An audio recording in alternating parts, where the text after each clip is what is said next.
स्वागत है आप सभी का। युद्ध की स्थितियों में जैसे एक जातिका का भी कहीं पे सवाल था कि बुद्ध अस्त हो जाएं तो क्या प्रभाव होता है। पहले इस बात को समझिएगा। बुद्ध के अस्त हो जाने का प्रभाव जहां तक मैंने देखा है वो इसके बराबर है कि बुद्ध नेचुरली सूर्य के पास रहने वाले ग्रह हैं और अगर वो डिग्री वाइज कहीं पे सूर्य से प्रभावित होते हैं तो उनके रिजल्ट्स में, उनकी दशाओं, अंतर दशाओं में चीजों में थोड़ा सा वेरिएशन आने लगता है, थोड़ा सा वेरिएशन, क्योंकि वो ग्रह तो ऑलमोस्ट उस एनवायरनमेंट के करीब करीब ही चलते हैं। इसकी वजह से वहां पे हम ऐसा मान सकते हैं जो लोग बहुत ही गर्म जगह में काम कर रहे हों। अब वैसे लोग सपोज करिए गर्म जगह को किस तरीके से ले सकते हैं, जो लोग खाना बनाते हैं वो एग्जैक्टली कहीं गैस स्टोव के पास काम कर रहे हैं, जो लोग रोज ही वो काम कर रहे हैं, उनके लिए वो जो एनवायरनमेंट है वो एक तरीके से ढल जाता है, फ्रेंडली हो जाता है। ठीक है, अब कोई गलती से बिल्कुल आग के ऊपर ही हाथ रख दे तो उस समय तो हाथ जलेगा ही जलेगा, फिर चाहे वो हलवाई ही क्यों ना हो। तो वैसी स्थिति है। बुद्ध क्योंकि नेचुरली सूर्य के काफी करीब रहने वाले ग्रह, तो उनका तो ऑलमोस्ट कंबस्टन वाला फैक्टर बहुत ही अल्प मात्र की बात हो जाएगी।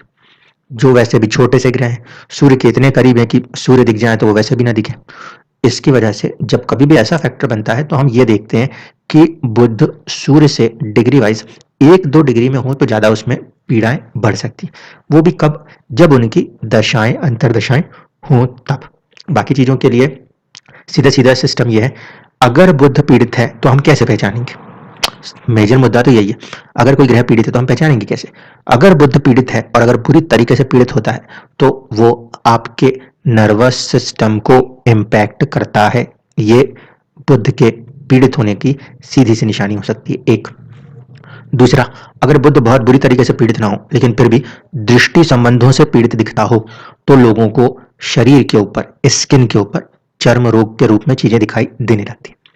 अगर बुद्ध बहुत स्पेशल केसेस में जाए और बीमारियां करने लगे तो फिर एक अलग ही तरीके की चुनौतियां खड़ी होती हैं।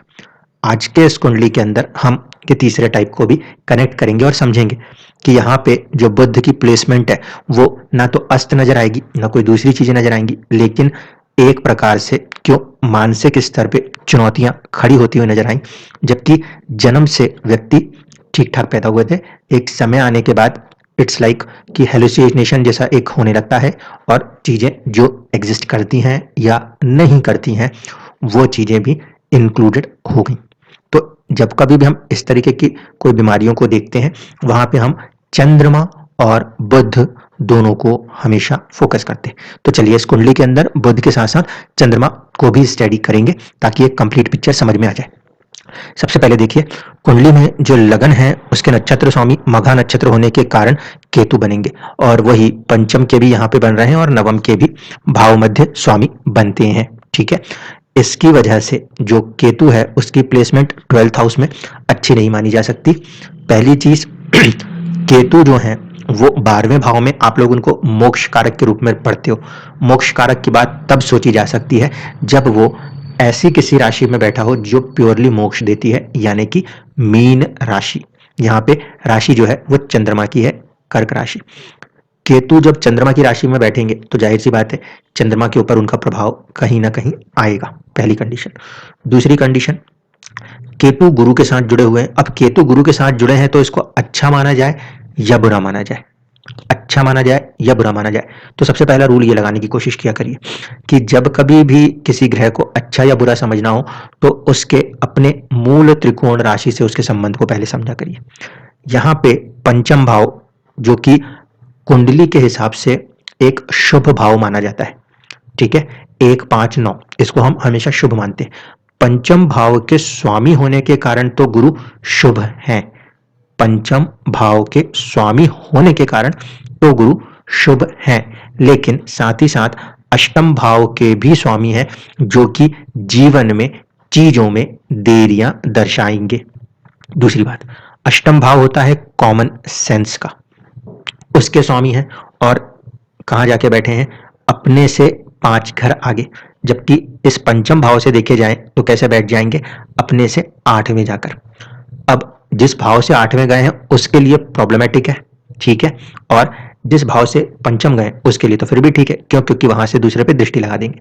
तो इसकी वजह से ये जो अष्टमेश का प्रभाव है ये यहाँ पे कंपैरेटिवली ज्यादा बढ़ा हुआ नजर आता है, सबसे पहली चीज। ठीक है, इसकी वजह से केतु जो है वो एक्चुअल में कनेक्ट तो है गुरु के साथ, जो कि फंक्शनल बेनिफिक प्लैनेट है, लेकिन फंक्शनल बेनिफिक प्लैनेट कहीं ना कहीं अपने आप में एक तो 8th हाउस की लॉर्डशिप, और दूसरी बात है 3 ग्रहों के प्रभाव। 3 ग्रह कौन से हैं? चंद्रमा जो कि उनकी राशि में बैठे हैं, बुध और शुक्र, इन तीनों के डिस्पोजिटर प्रभाव के रूप में वो अपने आप में पीड़ित है। ठीक है, इसकी वजह से ये जो केतु है, जो सोचने का ढंग है, वो गुरु के साथ आने से भी उतना पॉजिटिव नहीं हो पा रहा जितना कि उसे होना चाहिए था। इसका दूसरा साइड समझ लीजिए, गुरु एक ज्ञान के ग्रह हैं और व्यक्ति के सोचने की क्षमता बारीकी की है, तो व्यक्ति के जो सोचने की क्षमता है उसमें काफी बारीकियां जरूर ऐड ऑन हो जाएंगी। ये पहली कंडीशन इस प्रोसेस से दिखाई देती है। अब आ जाइए जरा बुध के ऊपर। बुध जो है वो इस कुंडली के अंदर सबसे पहले तो उत्तर भाद्रपद नक्षत्र में मौजूद है। नक्षत्र के स्वामी कौन हुए? शनिदेव। शनिदेव जाके कहाँ बैठे हैं? छठे भाव के अंदर।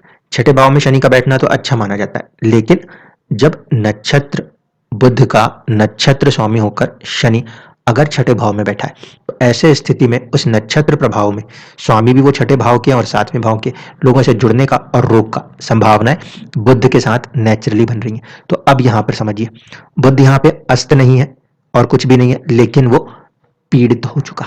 पीड़ित कैसे हो रहा है ये भी देखिए।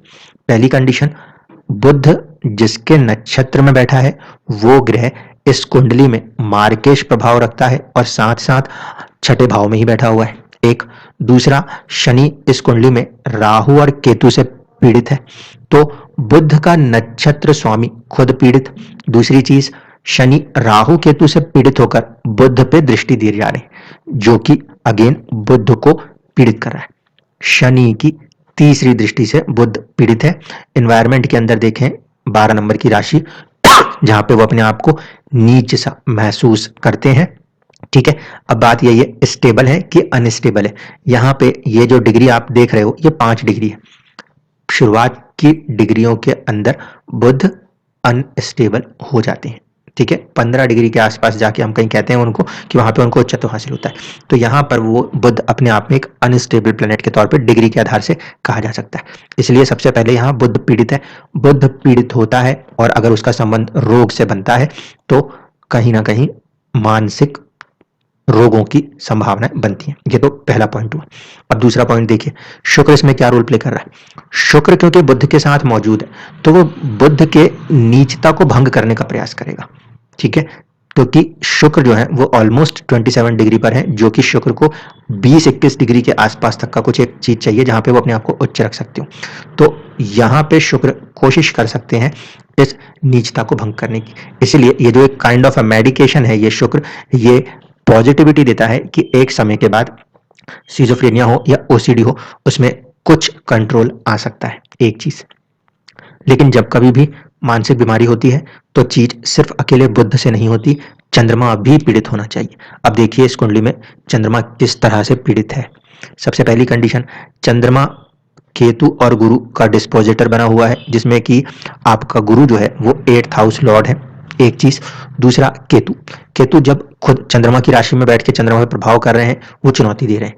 दूसरी चीज जो हो रही है वो ये हो रही है कि चंद्रमा और गुरु के बीच में राशि परिवर्तन है। इसकी वजह से जो चंद्रमा हमें इस कुंडली में पंचम में बैठे हुए दिखाई देते हैं वो एक पर्टिकुलर ड्यूरेशन के बाद, क्योंकि परिवर्तन योग है इस कुंडली में, वो केतु के साथ कनेक्ट होते हुए नजर आएंगे। और जैसे ही चंद्रमा गुरु की जगह पे अपने आप को प्लेस करते हैं वो ना सिर्फ कि केतु बल्कि शनि राहु की दृष्टि संबंध से भी पीड़ित है। एक तरफ पे मंगल जो है उसकी 8वीं दृष्टि चंद्रमा के ऊपर है, जो जीवन के अंदर एंगर एग्रेशन को बढ़ाने की कोशिश कर सकती है। क्यों? क्योंकि मंगल जो है वो कहीं ना कहीं गुस्से को दर्शाता है। चंद्रमा जो नक्षत्र है वो सूर्य के नक्षत्र में बैठे हैं। सूर्य का नक्षत्र भी कहीं ना कहीं अपने आप में थोड़ा सा अथॉरिटेटिव जिद्दी नेचर दिखाता है। तो चंद्रमा के हिसाब से तो जिद्दी नेचर प्लस मंगल का प्रभाव एंगर एग्रेशन आ रहा था, लेकिन जब यही चंद्रमा कहीं कनेक्ट होंगे, अपने आप को केतु शनि राहु जैसे चीजों के साथ लेकर आएंगे तो एक भय, एक अजीबोगरीब सी स्थितियों में कनेक्ट करने की कोशिश करेंगे। अब आप समझिए, शनि और राहु का कॉम्बिनेशन होकर दोनों ही फैक्टर्स के ऊपर जो बुद्धि को दर्शाते हैं, माइंड और माइंड की पावर को दर्शाते हैं, चंद्रमा और बुध इनके ऊपर है, जिसकी वजह से हेल्थ इश्यूज क्रिएट हुए। दूसरा, इस कॉम्बिनेशन को हमेशा ध्यान रखिएगा, शनि और राहु के कॉम्बिनेशन को हम अच्छा नहीं मानते। ये कॉम्बिनेशंस जब भी कहीं बने हुए नजर आए हैं, ऐसे स्थिति में इसको एक तरीके से पितृबाधा के रूप में भी देखा गया है। तो यहां पर भी कहीं ना कहीं जब दशा प्रभाव चला, राहु की महादशा और शनि की अंतरदशा प्रभाव चले हैं, तो यहाँ पे आप देख सकते हो कि दोनों ही कहीं ना कहीं कनेक्ट है रोग भाव से। ठीक है, दूसरी चीज, नक्षत्रों से देखने की कोशिश करेंगे तो उत्तराषाढ़ा नक्षत्र से दोनों का संबंध है, जो कि सूर्य का नक्षत्र है। प्रभाव कहां पर आना है? हेल्थ के ऊपर। तो इस अवधि में जो भी चीजें हुई, उन चीजों का सीधा सीधा प्रभाव उनके स्वास्थ्य के ऊपर देखने को मिलता है। इसलिए जब कभी भी ये फॉर्मेशन आपको समझ में आ रहा हो, तो इस फॉर्मेशन में थोड़ा सा सावधान रहिएगा, क्योंकि शनि एक्चुअल में होता है कर्म, और राहु का काम क्या है? राहु का काम है कंफ्यूजन क्रिएट करना, माया जाल क्रिएट करना। क्योंकि लगन का नक्षत्र स्वामी भी 12वें घर में ही है, और फिर ऐसी स्थिति में शनि और राहु से पीड़ित होकर वो कहीं ना कहीं चीजों को डिस्टर्ब करने की क्षमता रखते थे। भविष्य में जाकर कहीं ना कहीं एक पोटेंशियल बनेगा जहां पे कि रिकवरी आ सकती है। इसको क्यों कहा जा सकता है? देखिए, राहु की दशा बहुत लंबी है जो बीमारियों से कनेक्ट करती है, लेकिन इसके बाद में जो गुरु की दशा नजर आती है, वो गुरु की दशा इसलिए थोड़ी सी पॉजिटिव है क्योंकि परिवर्तन करके यदि वो अपने आप को पंचम से जोड़ते हैं, तो उस स्थिति में कहीं ना कहीं एक मेडिकेशन, दवाइयां किसी तरीके से काम करके इंसान को उनकी परिस्थितियों से बाहर निकालने में सक्षम हो सकती हैं। ठीक है, इस समय की जो दशाएं हैं, वो दशाएं जरूर आपको चुनौती देती हुई नजर आती हैं। कम से कम अगर कहा जाए तो 2027 तक मोटा मोटा ये जो दशाएं हैं, इनको आप अगर देखोगे तो ये बेसिकली ऐसे भाव के साथ कनेक्ट होकर चल रही हैं जो कि 6, 8 और 12 में से कनेक्टेड है। राहु खुद छठे में कनेक्टेड है। इसके बाद बुध हो, शनि हो या फिर केतु हो, ये 12वें और 8वें से संबंधित है। और शुक्र की जो दशा प्रभाव है 2027 का, वो भी कहीं ना कहीं 8वें भाव से कनेक्टेड है। इनके बाद की जो दशा है, सूर्य, चंद्रमा और मंगल, यहाँ से धीरे धीरे कुछ सुधार होना शुरू होता हुआ नजर आ सकता है। और आगे जाके गुरु की दशा जो है, क्योंकि विदेश में ही आप कहीं ना कहीं जुड़े हुए हैं, तो वो चीजों के साथ जुड़ के आपको आगे बढ़ाने का प्रयास कर सकती है। तो दो चीजें जो यहाँ पे समझानी थी वो यही, बुध को पीड़ित समझने के लिए ये चीज को ध्यान दीजिएगा कि बुध किस राशि में बैठा है, एक उसके नक्षत्र स्वामी की स्थिति क्या है। सिर्फ आप यही सोचते रह जाओगे कि सूर्य से आसपास है तभी बुध खराब है, ऐसा नहीं होता। अगर बुध के ऊपर क्रूर ग्रहों का दृष्टि प्रभाव हो, एक चीज, साथ ही साथ वो राशि के अंदर भी डिग्रीज को स्पेसिफिक करिएगा कि वो स्टेबल है या अनस्टेबल, क्योंकि ड्यूअल साइन में ग्रह जो है वो आधे समय के लिए अनस्टेबल है और आधे समय के लिए स्टेबल है। यहाँ पे ये बुध अनस्टेबल है, अनस्टेबल होकर पीड़ित है। अगर ये स्टेबल होकर पीड़ित हो जाता, मान लीजिए इस बात में, अगर यही बुध स्टेबल होकर पीड़ित हो जाता डिग्री में, तो फिर तो सारा जीवन ही मानसिक बीमारी कहनी पड़ती। यहाँ पे क्योंकि ये ऐसी सिचुएशन में नहीं है, गुरु की शुभ दृष्टि के अंदर है, तो कहीं ना कहीं एक पॉजिटिव पोटेंशियल मौजूद है ठीक हो पाने का। धन्यवाद।